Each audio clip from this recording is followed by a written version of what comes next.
Happy Friday, everybody. It is Friday, June 20th here on Fantasy Football Today. Adam Azer, Dave Richard, Jamie Eisenberg. We are going to talk about Rashee Rice. I think we're going to talk a lot about Rashee Rice as he's going to be full go for training camp. Some of the major minicamp storylines that you may have missed and your emails at fantasyfootball@cbsi.com. Dave Richard is on location, sort of, on vacation, sort of, but he is joining us remotely from a different location, so he sounds a little bit different. Dave, let him hear what you sound like today. Hello, everybody. I'm in my parents' house in Galveston, Texas, their office to be exact, and happy anniversary to them. Their 54th wedding anniversary. That's awesome. Today. Really? 54 years of my mom dealing with my dad. It's unbelievable. So happy Annie, guys. They're great people. We've met them. They're awesome. And happy anniversary to them. Is this your childhood home? Someone's asking. No, you grew up in Chicago. Right? Not really. I grew up in Chicago, but this house has been in my family's possession since I've been alive, if not long before. So like I used to visit my grandmother here when she was alive way back in the day, and she's not with us anymore, but the house is still, it feels like childhood when I walk in. So to that extent, it is. I should also mention, like, this is where all of my mom's an author. And so this is where all of her stories are written, right back there. So if you're into murder mystery novels, look up Sarah Lynn Richard online. Or if you're into children's books, she also wrote a children's book called Naughty Nana. I know it's one of Adam's favorites to read to his kids. But look her up online, palmcirclepress.com. Buy a book, will you? You'll be smarter for it. All right, so that's Dave. He sounds a little bit different today, and that is why. Jamie, you sound normal, and you are in your normal location. Yes, everything is the same. Okay. And everything's great for the Kansas City Chiefs. So let's start with our news and notes.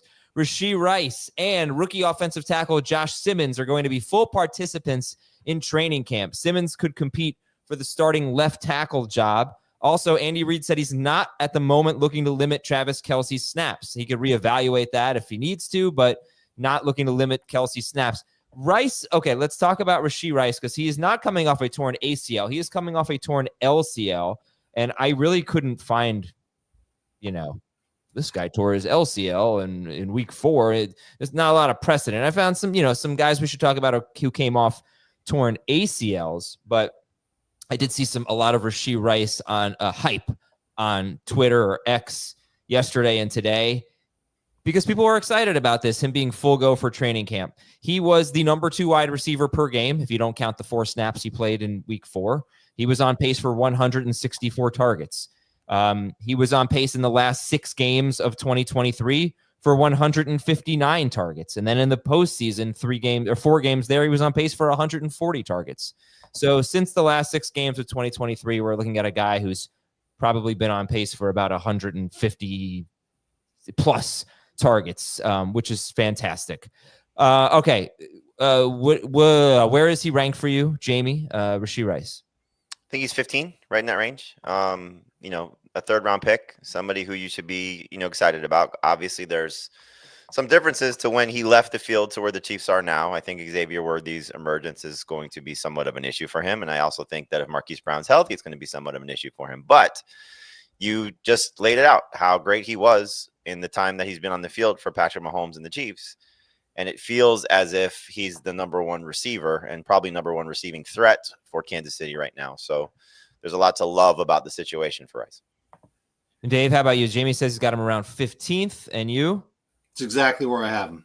And the exact same sentiment. This should be a high-volume receiver who I've always known him. One of my favorite things to say about him is that he's got a knack for the end zone. We saw it at SMU, saw it in his rookie year, saw it in the 4 games he played last year. I think he can continue to be that guy for Kansas City and be a threat for double-digit touchdowns. We talk a lot about, year 1, year 2, year 3 receivers and, when the breakout comes. I'm just finishing up. I do it every year, the 3rd-year receiver story. And I sort of revisited some of the guys that I spoke to over the years and what Jerry Rice once told me, what Chris Carter once told me, what Steve Smith once said to me about this, Anquan Bolden. I've talked to a lot of guys, Hall of Fame caliber players. about this. And, can he take another step in his third year? And obviously his second year was clearly cut short. This is the big growth year. Forget about just the statistics. This is the year where you see everything sort of come into place for these guys, at least the ones that, have had some pretty big seasons. Clearly there's a lot of rookie standouts. For example, I don't know if Puka Nacua gets better statistically in year 3 than he's been in year 1 and year 2. Right.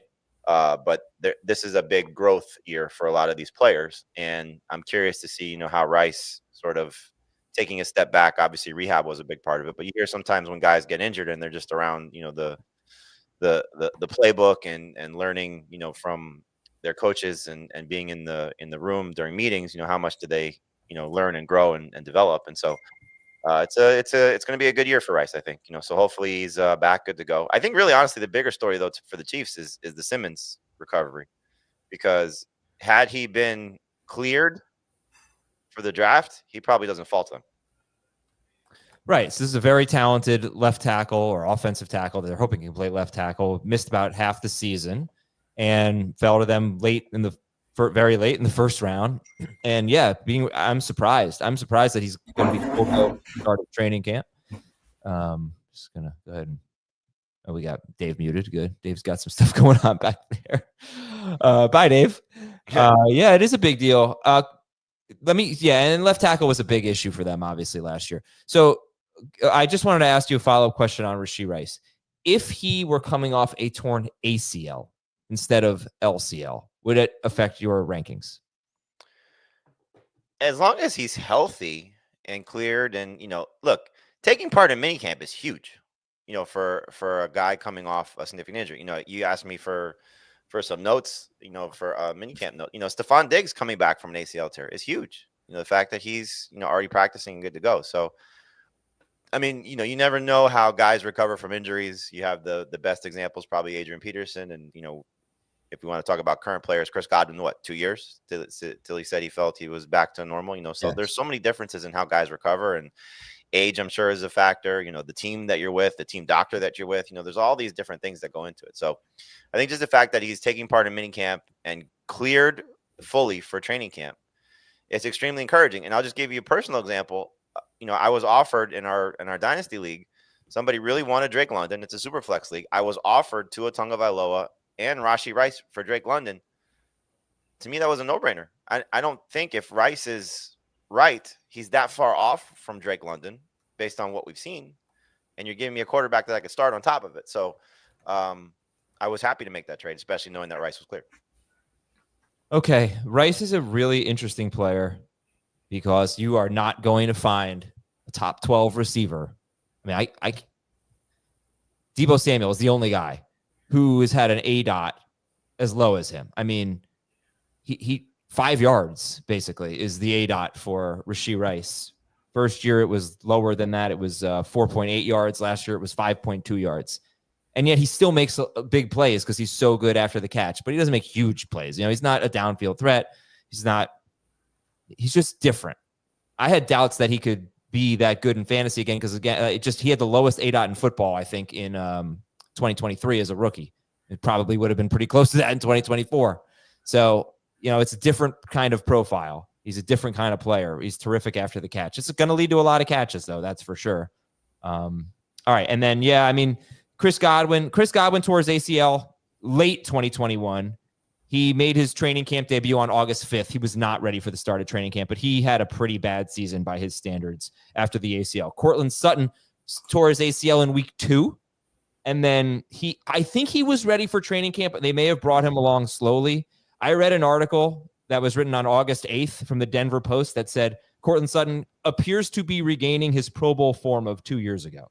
Well, that year he had 776 yards and 2 touchdowns in 17 games. He wasn't that much better than 2 years after either. Saquon Barkley tore his ACL in week 2. Remember, Rashee Rice got hurt in week 4. It was his LCL, though. Saquon Barkley tore his ACL in week 2. He started training camp on the PUP list. He was ready for week 1. He had a really bad year. He averaged 3.7 yards per carry. Saquon Barkley after the ACL. He was RB 30 overall. He was RB 32 per game. And that's just the point. And you know where Saquon Barkley was in ADP? He was a first round pick. So the point I'm making is guys can appear healthy, but not really be healthy. And everyone buys into it when the reports are good, when they come off the PUP list, when they're back, when they're ready for week 1, we buy into it. Again, the big key for me is I don't know how severe this injury is because it's not an ACL. But if it were an ACL, I would almost guarantee that he's not going to be as productive as he was in his earlier years. Can I give you another player coming back from injury that surprised us? Yeah. J.K. Dobbins. So he was coming off of what? The Achilles? Mm-hmm.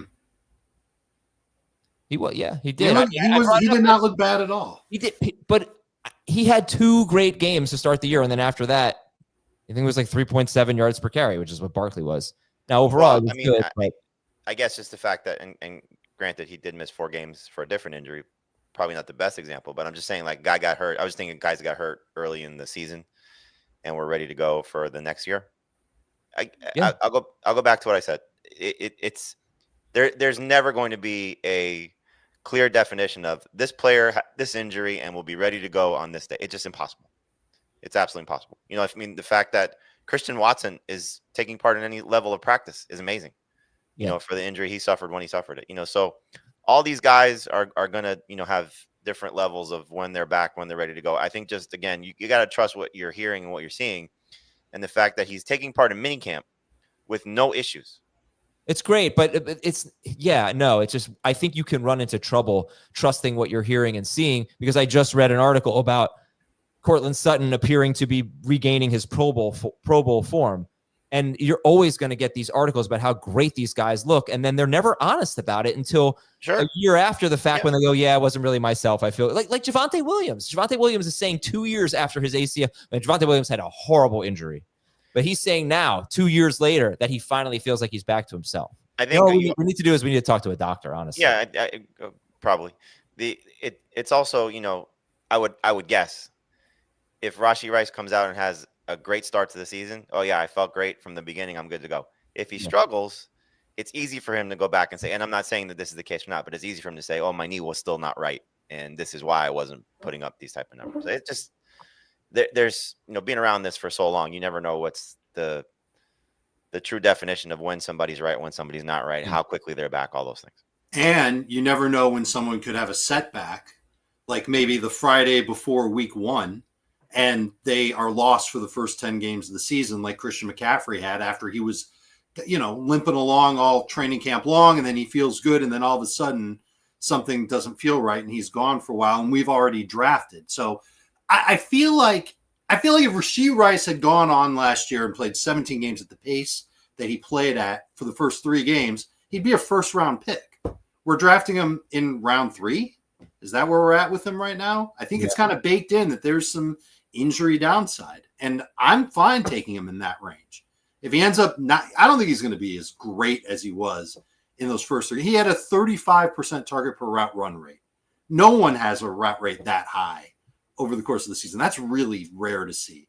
I don't think he's going to get that at all with Kelsey and Worthy and Hollywood Brown there. Like it's just not going to happen. But if we go through all of training camp and he's practicing every day, seems fine. We're going to see them play in the preseason. Reed plays these guys in the preseason. We'll see him in a preseason game. If he looks okay, you'll have the conviction to maybe even move him into late round 2. I'm going to just read birthday? Yesterday was. That's why we didn't have a show yesterday. Oh. Or Yes. Birthday. Whatever your name is. Thank you. I'll tell you about the like 10-year-old kid birthday party I threw for myself a little bit later in the show. Anyway, just some more quick news items. Rob Domofsky of ESPN says Matthew Golden has good chemistry with Jordan Love and should get plenty of early playing time. That's good news. Nice. Joe Mixon is going to be ready at some point during training camp, possibly the beginning of training camp, according to NBC Houston's Aaron Wilson. Mixon is dealing with foot and ankle issues. Remember, they just signed Nick Chubb. Baltimore signed former cornerback Jair Alexander to a 1-year deal that could be worth up to $6 million. On paper, they have a very talented secondary. They were easy to pass against last year, but they hopefully have upgraded that secondary with Jair Alexander in Baltimore.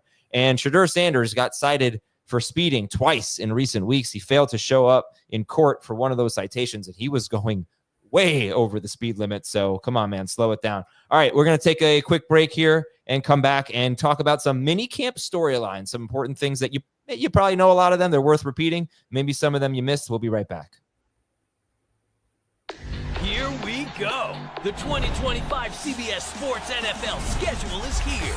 18 glorious Sundays. He's got his receiver touchdown. Filled with rematches. Oh, the play of the year. And rivalries. Touchdown, Bengals. Plus, plenty of superstar showdowns. And an epic matchup between the Chiefs and Cowboys on Thanksgiving.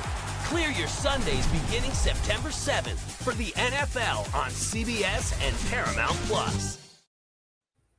We got some really good emails today. I'm looking forward to reading those. And I think one of them is going to be about a player that I think is one of the more underrated, even though we know how great he is, underdrafted players in fantasy this year in terms of early ADP. Anyway, we'll get to that in a moment. Fantasyfootball@cbsi.com. That is the letter I. If you want to send us an email. All right, so some minicamp storylines. I'm just going to read it, and you guys give me a quick reaction. James Cook showed up for minicamp amid a contract dispute. Jamie. I think it's huge. I mean, for a guy that was considering holding out and, I had some questions about, where he can finish from a performance standpoint. Heath has definitely brought up the touchdown regression for a guy that tied the NFL lead in rushing touchdowns last year. It makes some sense to maybe fade him a little bit. Your point, Adam, which I think is also valid, is like you want to have a player like this who's on such a great offense and is still going to be the lead running back. But if he had not shown up and we had these concerns coming into training camp, which he could still hold out, then we're going to have, some concerns. But the fact that he's seemingly wanting to be the, good teammate and be there on time and says he wants to stay in Buffalo, I think this was a very positive scenario for James Cook, for fantasy managers who are buying into him. Next step is to see if is he a hold in or is he going to practice during training camp. A lot of guys, when they've got a contract dispute, they show up and they'll dress for practice. They will not practice. They'll just stand there on the sideline. That's part of their new playbook as far as trying to get a new contract. If he does that, he might as well be holding out. So we'll see. Yeah. But the touchdown regression is what scares me the most about Cook. The holdouts are kind of like injuries, is you just don't know what the impact will be, but they should not be they shouldn't be overlooked, because who were the three guys that held out? Chase, Lamb last year. There was one more, right? The holdouts, Ayuk. Yeah. Ayuk. Yeah. And they all got off to slow starts. They were hold-ins. Holdouts or hold-ins, whatever it was. Didn't practice. They all got off to slow starts. Obviously, Chase turned things around. But I mean, and then Jacobs 2 years ago. Jacobs had a pretty awful start to the season. He held out. Jonathan Taylor held out also 2 years ago. He actually missed 4 games. So, and then he, took him a little while to get going. All right. Well, what was it? Was Robert Turbin, right, who told us on our show that could be a problem? I think so. Mm-hmm. I mean, if it was anyone, it was Robert Turbin, yeah. And then I just remember, because we do shows with Logan Ryan, who came back at the end of the 2023 season, right, for the 49ers to help them get to the Super Bowl. So last year he did shows with us, and he said there's such a big difference between being in shape and being in football shape.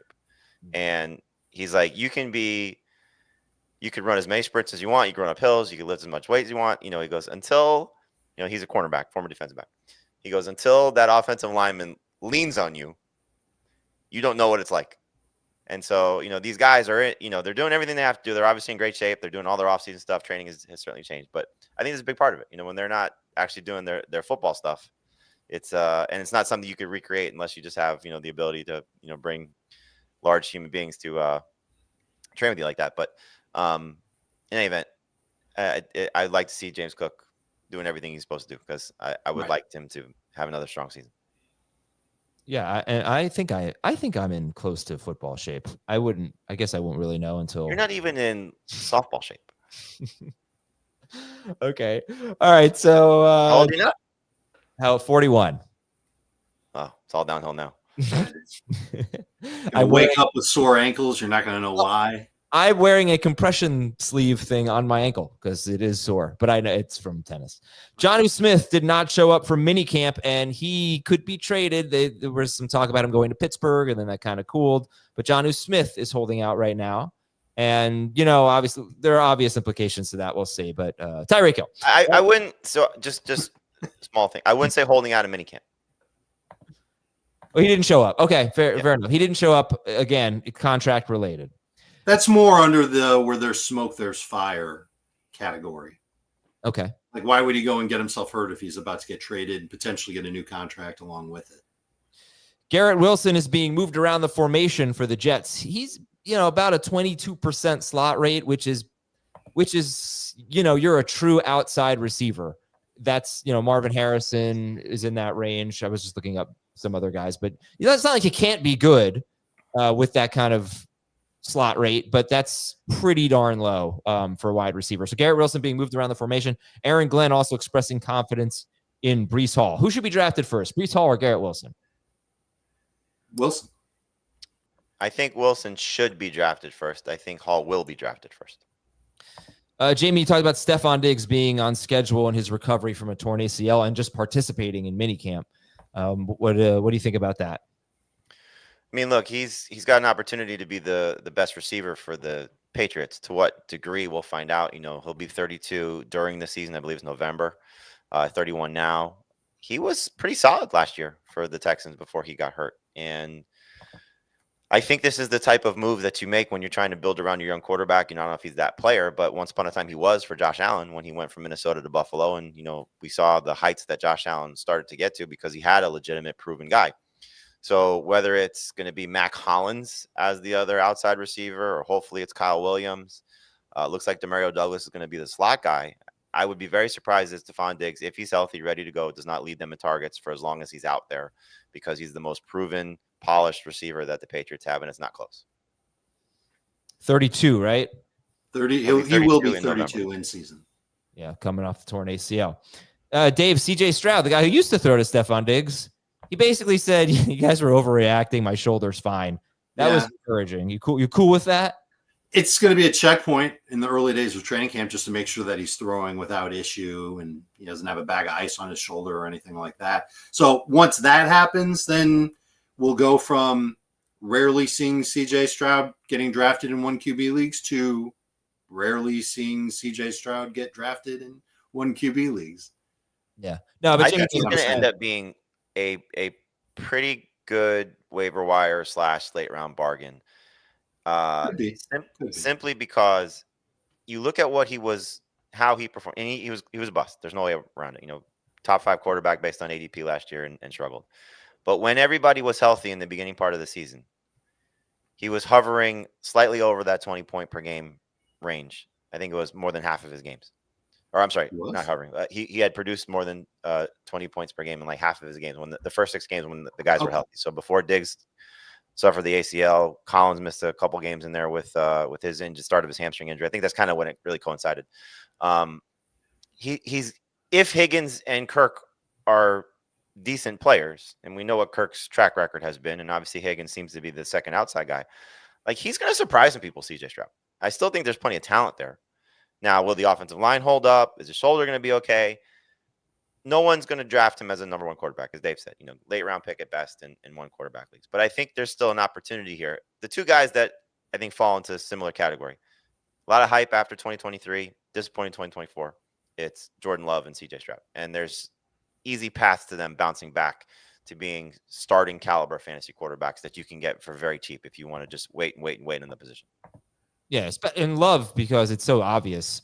He stopped running. He hurt his knee in week 1 and barely ran on the year. Yeah, and right, that was the other thing I was going to say. And then they just have to let him throw more. Okay, so a couple more AFC notes. Tennessee head coach Brian Callahan wants to rotate his running backs. And I do think this is an underrated storyline because it was a pretty annoying split when they were both healthy. So is anybody scared off of Tony Pollard? Because I heard a lot of Tony Pollard praise a few weeks ago, or I guess since the NFL draft. No, I don't think so. I'm tired of hearing what Callahan has to say about his running backs because he's he has said one thing and then another thing ends up happening. Here's what I know. I know that Pollard, when he gets the workload, has a decent fantasy average. It's almost 15 PPR points per game last year. I think this Titans team is just going to be better overall on offensively with Cam Ward there. But there's still going to be a focus on slowing down the run because there's a lack of weapons in that Tennessee passing game. And I don't think the Tennessee defense is that good. So it could mean that there's a lot of second halves where Cam Ward's going to have to throw to try and keep Tennessee in games. I like the value of where I'm drafting Pollard. I'm not spending a 4th or a 5th round pick on him anymore. And so as long as that's the case, I might be getting Pollard as my number 3 running back. Love that. If I'm going 0 RB or hero RB and he's my number 2, I don't hate that as much as long as I'm drafting him in that right spot. I think round 6 is when you start to think about Tony Pollard. And it's easy to get Tyjae Spears too. Like, there was some games last year with Pollard where he was productive. There's clearly lottery ticket upside if Pollard were to miss any time and Spears is the guy there. Like it's going to be an offensive line that I think continues to improve, with the coaching staff that they have there. Certainly Callahan's dad, Bill, is one of the best offensive line coaches in NFL history. And if Cam Ward is better, the offense is better as a whole, they'll score more points. So you should be trying to get one of these two guys. And Dave said it best. Pollard's an easy target based on his cost. And I think Spears is as well. I'm just gonna, what I do, right? I'm gonna play devil's advocate. So Pollard played 16 games. I've got 9 games with Pollard playing with a normal Tyjae Spears snap share. Okay, 9 games with Spears playing a normal snap share is a better way to say it. 7 games with Spears either not playing or playing 26% or fewer of the snaps. The difference was in those 9 games with Spears, 11.6 PPR fantasy points per game. That's RB 31 last year. 7 games without Spears or with Spears playing 26% or fewer of the snaps, 13.8 PPR fantasy points per game, 2.2 more points per game. That's the difference between RB 31 and RB 21. And last thing, carries on pace for 236 carries with Spears, on pace for 328 carries without Spears. I think the thing that we're trying to say is you shouldn't be drafting Tony Pollard as a starter. And if you're looking at where I know where I have him ranked, I'm going to guess our consensus is somewhat close in like 26, 27, 28 range, RB in that RB 26, 27, 28 in that range. So you're saying when he was at his worst, he was RB 31. When he was at his best, he was, close to top 20. And that's the type of player I think you want in that range, right? There's easy flex potential there. There's easy RB2 potential if you build your team the right way, hero RB, potentially 0 RB, not invest heavily in that position early in your draft. And then there's now he's a must start because the other guy missed a few weeks. He's RB 29, Tony Pollard, in our early CBS ADP. And I think we can all agree, if Spears were to miss time, that 13.8 PPR fantasy points per game or whatever it was could be much better. I mean, their offense is going to be so much better. I said this so many times. They ran the fewest or second fewest plays in the NFL inside the 5-yard line, and he barely scored touchdowns. So so he has much more upside, I think, than RB 21 if Tyjae Spears were to miss time. And keep an eye, just a name to know, Chargers rookie tight end, Aronde Gadsden has gotten some very good minicamp praise so far. Okay, Javonte Williams, go to the NFC notes now. Javonte Williams for the Cowboys, he's made a strong impression so far. And could Javonte Williams be one of the steals in fantasy drafts, Dave? Yeah. I mean, I feel like there's a lot of hurdles for that to happen. But any running back that's going to be in a good offense and get a lot of touches is obviously going to be huge for fantasy. And I suppose that Williams could have the opportunity to do it. What would these hurdles be? He would have to outperform everybody else that's on that roster. I don't think that's asking for too much because it's Miles Sanders, it's Jaden Blue, Phil Maffa's another running back that's there. So it's not like he's got the same type of competition that he had in prior years in Denver. And then if he's got that and he really just blows away the coaching staff and the other running backs aren't that good, then hell yeah, man, he's going to get like 15 plus touches per game. The next hurdle would then be efficiency. Can he revert course on that? and be a much more efficient player. We already know that he's good on third downs. I would say you can use ink to say that he's going to be Dallas's third down running back. I don't think they've got another guy that can do what he can do on third downs. It's about just how many carries he can get on first and second down. And can he be the goal line guy? I think he can probably do that too. So there's plenty of upside, but man, if he looks like he's running in slow-mo, and Jaden Blue is really fast, and if anybody else can step up, maybe Maffa steps up, that's going to cut into playing time. And then you're basically drafting Samaje Perine when you're drafting Javonte Williams as a third down guy who you'll be lucky to get 10 PPR points out of. This is the second year in a row where they've kind of just said, okay, we're done investing in this backfield, right? They went really cheap last year with Rico Dowdle and then bringing in Ezekiel Elliott, right? No, was he last year? Running back? Unfortunately. And then they cut him.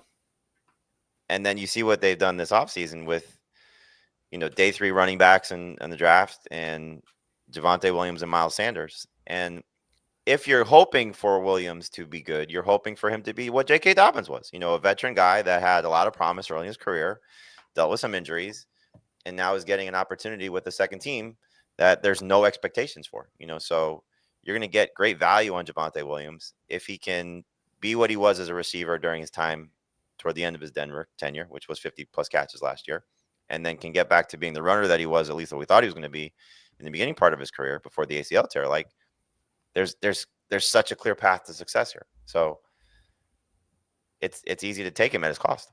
And there's always considerable coverage. There's coverage for every NFL team, but for Dallas, there's always like huge coverage. If the consensus from the beat reporters is, wow, Javonte Williams looks like no running back we've seen in Dallas over the last couple of years, then absolutely you'll know about it before you go into your drafts.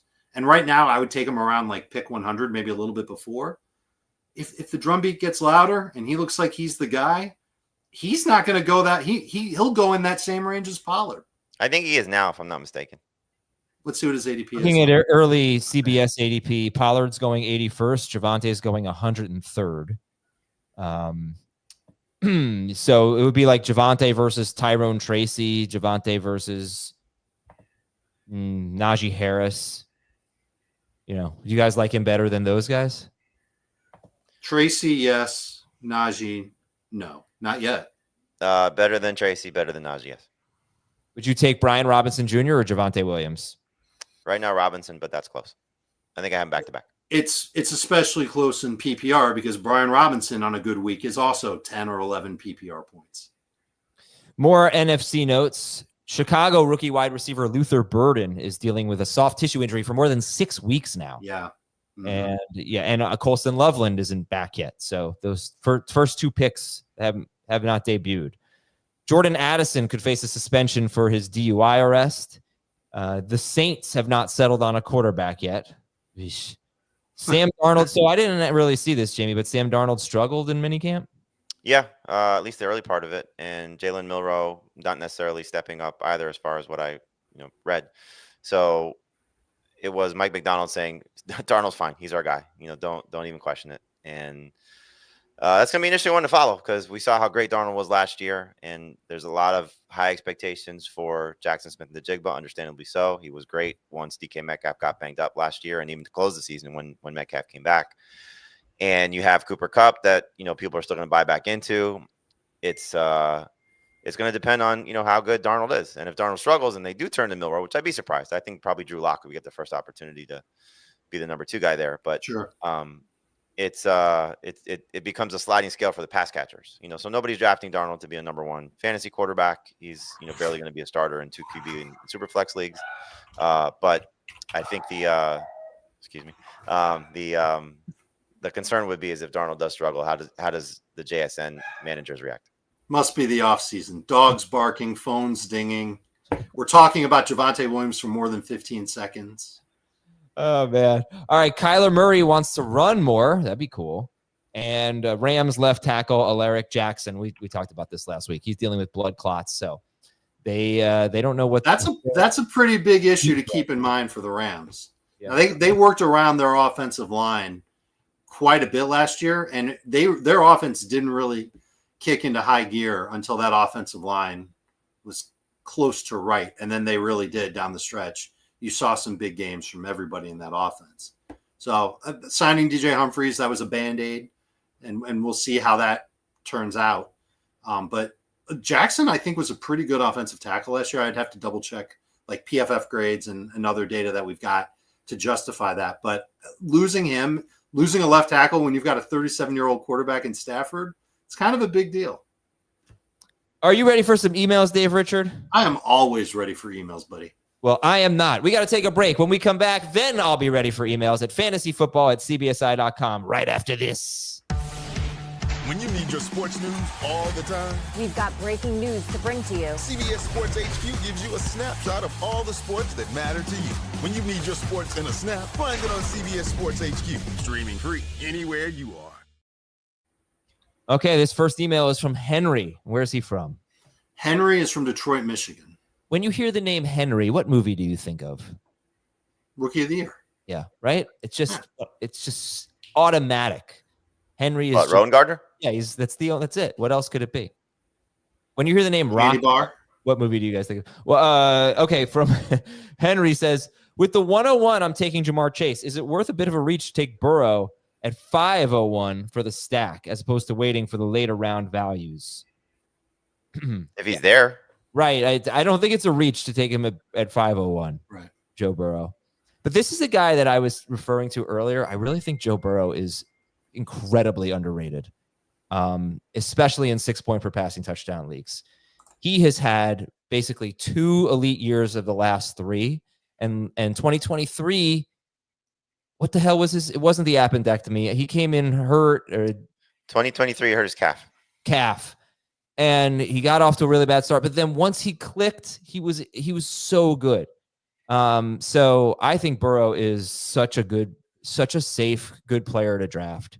And if we could get him at 501, that's terrific. And I would have no problem with that stack. What do you think about him, Jamie? And even in 4, that was the other point. Like, even in 4-point per passing touchdown leagues, he's been huge 2 of the last 3 years.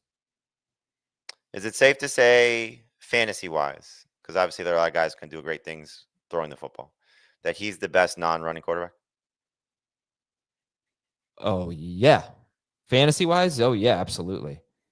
Now, I don't think in a 4-point per passing touchdown league, like I'm looking at his 2022 season. His 2022 season was in 16 games, 4,475 yards, 35 touchdowns, 12 interceptions, plus another 5 rushing touchdowns. So per 17 games for Burrow, you're talking more than 40 touchdowns rushing and receiving. You're talking probably 4,700 passing yards. Amazing year.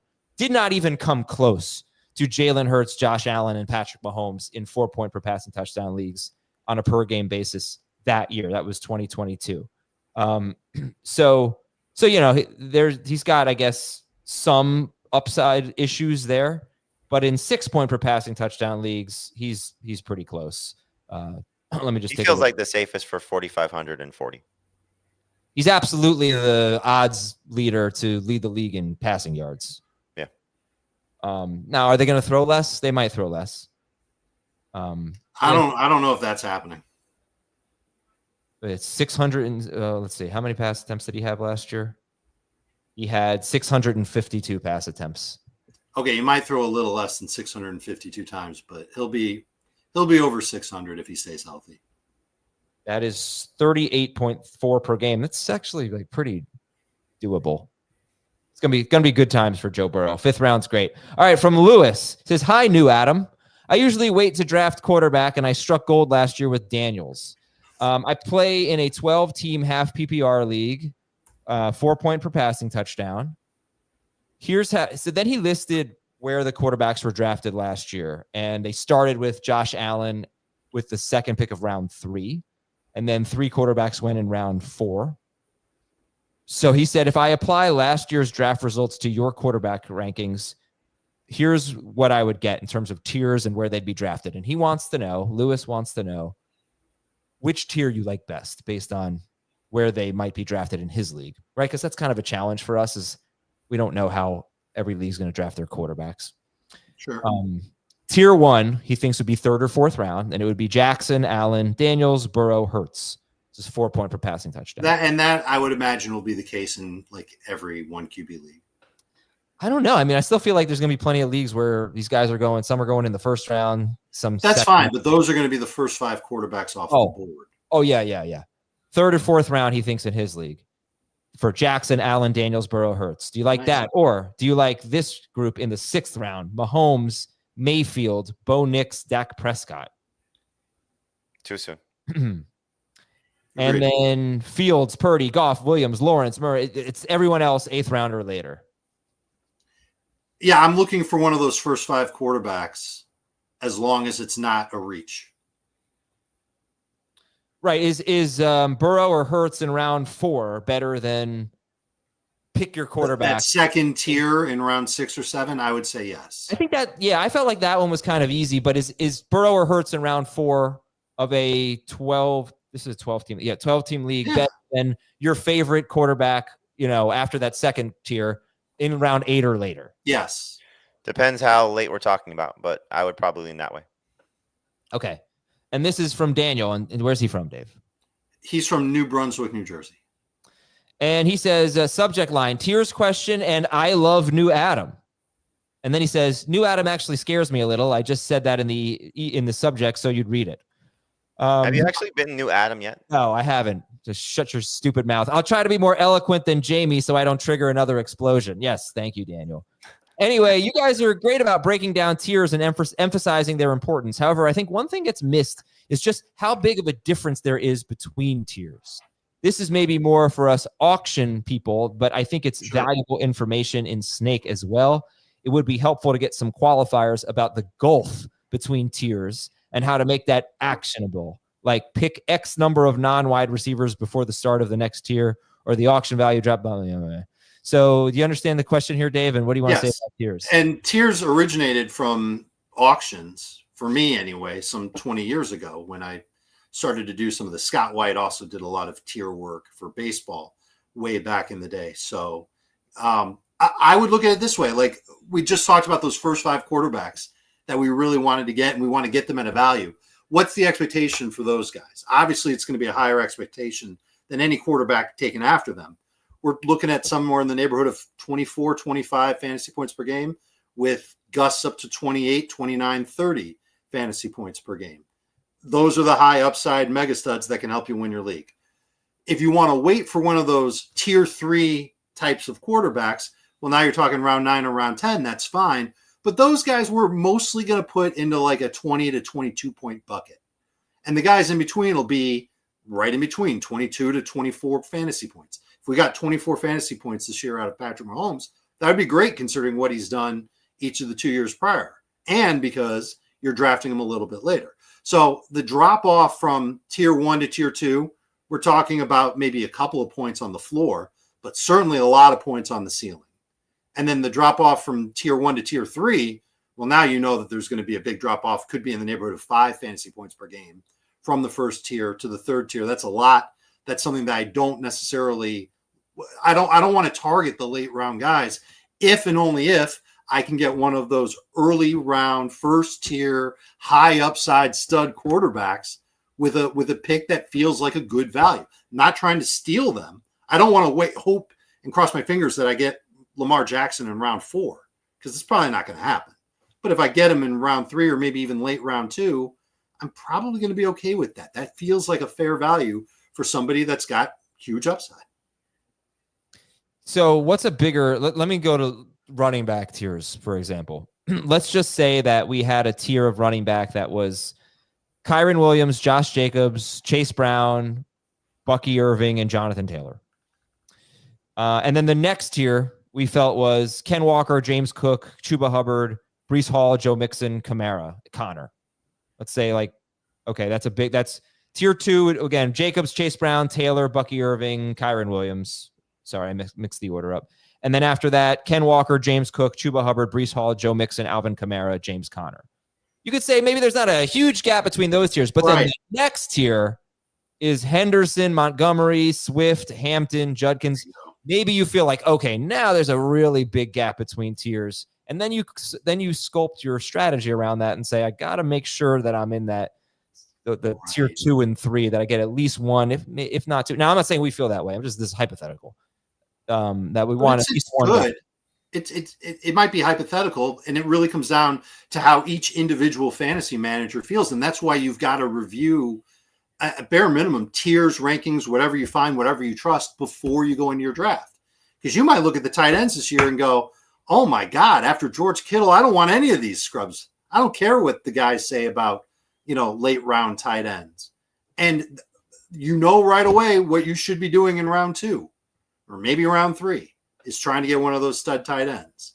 And then if you feel that way, then okay, probably going to wait on quarterback a little bit longer, and I'll take a loss there theoretically, or maybe I'll get 2 quarterbacks that have a lot of upside. Some people will feel that way. Some people are going to look at wide receivers and they're going to say, you know what? After the first 8 or 9 guys, they all look the same. So I don't care if I draft, the 16th wide receiver off the board or the 24th wide receiver off the board or even the 30th wide receiver off the board. I got to get some of those stud wide receivers early too. And this is a choose your own adventure type thing. There is no one way that we might all have recommendations. I'm sure by August, Jamie, you'll have yours. Heath will have his. I'll have mine. Adam, no one will listen to you. And we will all know which direction we prefer to go in. Yeah. But everybody kind of has to decide, all right, the position that I feel great with depth, it's running back, wide receiver, maybe not so much, tight end, not so much, whatever it may be. And then you just follow suit with your draft plan that way. All right. Next question is from Jesse Kuroki from the bottom edge of wine country. And this would be Petaluma, California, Dave. I was just about to say Petaluma, California. I saw it, yeah. Got it. He says, dear Corey, Alex, Paolo, and Matt Kichi. And apparently these are members of a heavy metal band named Trivium. Okay. I was just about to say Trivium. Also the comment here, where is it? I put it up. Did you see that comment? It was so funny. Yes. Dave looks like he works part-time as detective and is about to solve a murder case. I mean, this is where murder mysteries happen. This room. All right. With Ashton Genty in and around the first round of ADP, when was the last time you would say we saw a rookie in the early rounds of ADP that matched their draft capital? Feel like we've been burned the last few years by Bijan, Breece Hall, and Marvin Harrison. For Breece running Hall backs, not in this range. Right. He wasn't. And he was not going to burn you either. He was having an incredible year during it feels like Saquon. That's the first name that came to my mind. There might be somebody in between Saquon and right now. But Saquon was the guy I remember watching. I just felt like he was so real deal, like a slam dunk that he'd be great. And Bijan, I did feel the same way about. And he kind of got Arthur Smithed a little bit as a rookie and did not. He was an RB2. He was like a middle of the pack RB2. So that kind of sucked. But I get the question. I do feel the same way about Genty that I did about Saquon. But I don't think you have to take him with a first round pick unless you're in the middle of round 1 and you don't want to risk him getting to round 2. Because I don't think he's making it to the middle of round 2. Yeah, I would say if we're just focusing on, guys who went in the first round and second round, then it's probably Saquon. But Jahmyr Gibbs was a home run pick. He was a late third round pick, I believe. Sure. It did require a David Montgomery injury just to unleash him a little bit, but he was a great pick as a rookie. Najee Harris was a top 5 running back as a rookie. He was obviously not drafted anywhere. So I could definitely find running backs who outperform their ADP, but yeah, it's risky to take a guy that we've never seen in the NFL in the first round. At least I feel like we could say with Bijan, it's not like he didn't perform well, right? It's just he didn't get the work that he needed. But he was very good. Like you said, he got Sure. Arthur Smith. Yes. Okay. And then I'm just gonna skip the DST question. I'm sorry, but just to get to some more questions here. What was the question? Well, then you're gonna answer it. Okay. So I'm gonna tell you. Is he? I'm just wondering. Is he looking for DSTs for week 1 already? No. Okay. Then let's skip it. Okay. Yeah. I don't have a name or a city for this one, Dave. Let's go with Dave from New Haven, Connecticut. Dear Rob, John, Brandon, and Rickon. Jamie? Heavy metal What band. did Dan call it? Or Game of Thrones? Yeah, did he call us, or did he call something Game of Thrones? Yeah, I think he called. Didn't he just call it Thrones? He did call it Thrones, but he referred to something else. He's like, "Oh, those are Game of Thrones characters," I think, and they absolutely are not. It was very funny. In this email, Dave from Connecticut or whatever says that I have never seen Game of Thrones, which is false. Of course, I've seen Game of Thrones. Okay, best ball question. I'm in a long, slow best ball draft. Who should I pick for my fourth running back? A veteran like Austin Eckler, Jerome Ford, or Justice Hill? Or a rookie like Dylan Sampson, Jarquez Hunter, or Jordan James? I have Henry Kamara and Rico Dowdle. Oh, with those running backs, I would want to go young. I think you're looking at who's got the first path to getting featured work. And there's obviously a lot of names there that could go that route. And then if they get that opportunity, how good will they be? Because you're trying to win a tournament. You're not trying to win your week. You're trying to win a tournament. And so you can handcuff Derrick Henry, which would not be the suggestion I would go with, because you want to have two running backs that could potentially win you league as opposed to one. I think I go Eckler. Just to throw a name out there, I'd go. I mean, you can, but like older player. Yeah, older player who needs Brian Robinson to miss a considerable amount of time for him to make a big impact. All of these guys do. Every single one of these guys. Sure. And Hunter would need Kyron Williams to like fumble 4 times in one game. And then Blake Corum. Like that's the thing about. Yeah, I wonder if Corum might be like out of favor already. We don't know that, but I know pretty much for a fact that Austin Eckler's getting a big role on a great offense. I think it's not a bad pick here because all these guys that you're referencing, you probably have an opportunity to get one or two of them a round or two later. That's fair. Yes. And if that's the case, then maybe Eckler's the better pick. All right, this one is from Anthony. I'm very excited to be playing in the Scott Fish Bowl for the first time this year. Do you have any tips for drafting in the Scott Fish Bowl format? Should quarterback and top tight ends be my first priority in the early rounds? Quarterback for sure. Oh, man, I meant to look up your first three. Okay, I think I have the 2025 rules here. 6 points for all touchdowns. Tight ends get an extra point for reception. So where's how many points for a regular? Well, okay, it's full PPR on NFL, and it's 2.5 points per reception on Sleeper. And it's 1 extra point for reception on for tight ends. So if what I'm reading is accurate, then tight ends are much more valuable on Fantasy League than they are on Sleeper. I would say Brock Bowers and Trey McBride are easy first round picks, right? Because their catches count double of anyone else's. Could you go with one of those two and 2 quarterbacks? Is he still doing a third round reversal? I think so. If he is doing third round reversal, try to get get a late first round pick to get one of those tight ends and then 2 quarterbacks. Man, a lot of 6 points for a sack. Some IDP here. But you don't start IDPs. It's really only for Travis Hunter. Okay, so never mind.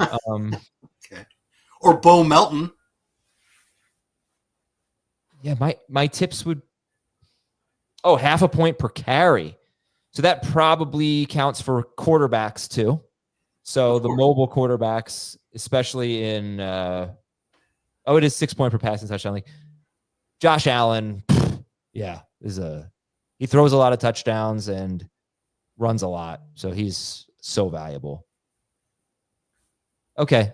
I've talked in circles, but you have to know if you're on my fantasy league or sleeper. It's a huge difference for that tight end premium. And it's two quarterbacks. So get the mobile guys. Okay. Sorry. I could not be more helpful there. I meant to look up the rules and totally whiffed on that. This email is from Mike, and he's from Newport Beach, California. Subject: New Adam makes good points. This email was sparked by Adam making a good point about how you should target top value at multiple positions in shallow leagues.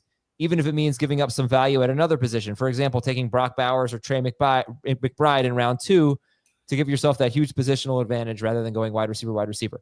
Oh, I didn't say that. I said something different. I know a lot of people do have that philosophy, but I said you target the onesie positions, as we call them, quarterback and tight end, if you have shallower starting lineups, not necessarily shallower leagues. If those onesie positions make up a higher percentage of the total points scored, they are more valuable to me. If you are playing in a super flex league that starts 3 wide receivers and 2 flexes and all that, I don't care nearly as much about tight end because they don't score that many points to begin with. However, you guys, I believe, think that, well, I know at least Dave, I won't speak for you. In a 10-team league, that it's more valuable to get an elite player at each position, like those onesie positions. So he says, if I'm picking at 10, should I go with Malik Neighbors and AJ Brown, or Malik Neighbors and Christian McCaffrey or Achane, or would you go Malik Neighbors and a tight end? Like, what would you do if you had the 10th pick and he seems intent on taking Neighbors? How many receivers do you start? Does he know? 2 receivers, 1 flex. Half people. Oh, okay. You know what? I screwed this up. He was making 2 points. So he's in a 12-team league. He was saying that about talking about taking like Bowers or McBride. Great email. Yes, horrible. This is my fault. Can you post back. Gamer Eric's comment about you? Sure. 12-team league. If you have the 10th pick, what are you doing? I'm taking the best player available. I want to see what's left at the running back and wide receiver positions. If there are a lot of running backs left that I like, I will take a receiver. If there's a lot of wide receivers left that I like, I will take the running back first. Okay, so how does that change in a 10-team league? Now we've made it a good question. In a 10-team league that starts 2 wide receivers, I would probably do the same thing. Right. Okay. Now, And if you want to prioritize one of the tight ends, if you're picking in the back end of round 1, then you're taking your favorite of Bowers or McBride there because you're not getting them in round 3. this email is from Steve in New Jersey. Dear Brian, Shane, Liam, and D'Amico. Oh, that's Oasis. Now, those are AFC South head coaches. Yes, they are. Oasis. That was funny. Come on. What are we doing with Travis Etienne? I'm just picturing D'Amico Ryan singing Wonderwall. Maybe. What are we doing with ETN? Maybe CJ Stroud will be the one who saves him. Yes. What are you doing with Travis Etienne? I want to take a shot at one of those running backs in Jacksonville, but excuse me, I'm going to guess that one there won't be one that's great all year. You'll get one that's like good for a couple of weeks at the beginning of the year, one that's good for a couple of weeks in the middle of the year, and then they're going to mix and match them. The one thing that I think about is Liam Cohen is the guy that kind of helped guide Bucky Irving into his role in Tampa last year. And I'm sure he's the one that saw his talent in training camp and practice. And eventually the whole coaching staff said, all right, we got to get this guy on the field more. Who could be that guy? And I think you can make the case for literally every running back. Well, the 3 T's. There's Travis, there's Tank, and there's Tootin. You can make the case for all 3 of those guys to potentially be that person in Jacksonville that can lead their backfield for the second half of the year.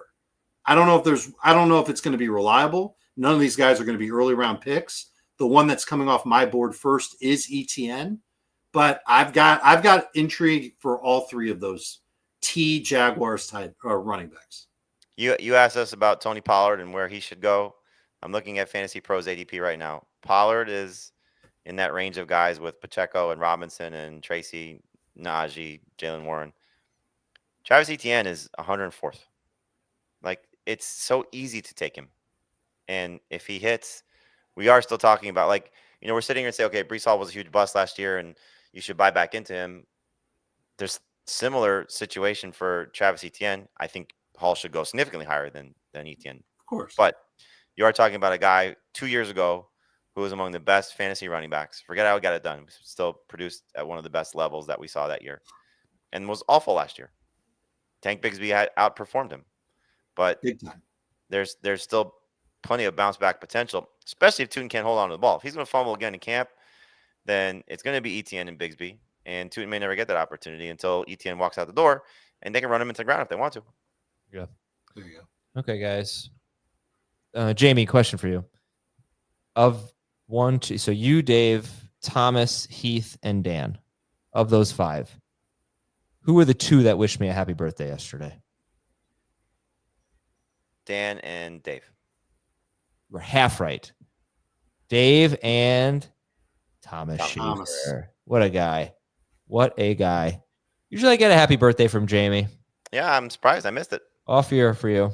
Off year. All right, well, everybody, I hope everybody enjoyed my birthday, but more importantly, I hope you had a good Juneteenth, good holiday, and are ready for a fun weekend. And can we get some good weather for once in the Northeast? Is unbearable so far.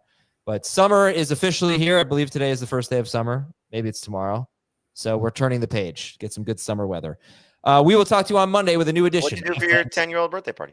Oh, my 10-year-old birthday party. So I had plans to go to the pool with like 4 other families and their kids. And I got there at 2:15. So did one other family. And by the time all the others were going to arrive, it started raining, of course. It rains every single day. So, and also I ordered cupcakes. And I was like, you know what? We're just going to make them orange and green with rainbow sprinkles. So I had everyone come back to our house, and we had 20 people here, including kids. And we ordered pizza, and we ate orange and green cupcakes with rainbow sprinkles. It was very funny. Do you have a hat? I did not have a hat. I meant to go to Burger King to get a crown, but I forgot. What kind of cool toys did you get? I got a lot of clothes. My wife got me a lot of clothes. It's funny because my sister asked me what I got, and I said, "Yeah." My wife said her name. So my sister, so she got me a lot of clothes because I just need like plain T-shirts because all of my T-shirts say something like Naruto on them. And what am I wearing today? I'm wearing my Naruto T-shirt. It's like I just have all these stupid T-shirts like Bushwood Country Club that I wore yesterday.